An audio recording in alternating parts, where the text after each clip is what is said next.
තුවාලයක් හැදුනොත් අපි බලන්නේ හැකි ඉක්මනින් හොද කරගන්න.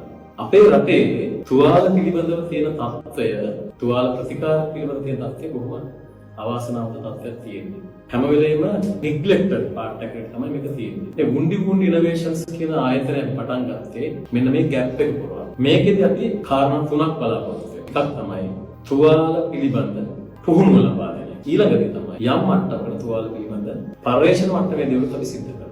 ඊට අමතරව වැදගත්ම දේ තමයි මේ තුවාල ප්‍රතිකාරය කියන කාරණාව අපි සිද්ධ කරනවා. සාමාන්‍යයෙන් තුවාල ප්‍රතිකාර කරන එකට ආදර්ශයට ගත හැකි ස්ථානකට දකින්න ලැබෙන්නේ නැහැ. අඩුයි රටේ. ඒ අඩුව පුරවන්නත් අපි ලෑස්ති වෙලා තමයි මේ ආයතනය පටන් ගන්නේ. දැනට ලෝකේ පාවිච්චි කරන ඉතාම හොඳ තාක්ෂණික උපකරණ අපි දැන් පාවිච්චි කරනවා. මැග්නට් තෙරපි, වැක්කියුම් තෙරපි, හයිපරික් ඔක්සිජන් තෙරපි වගේ බොහොම දියුණු නවීන තාක්ෂණික ක්‍රම අපි භාවිත කරනවා.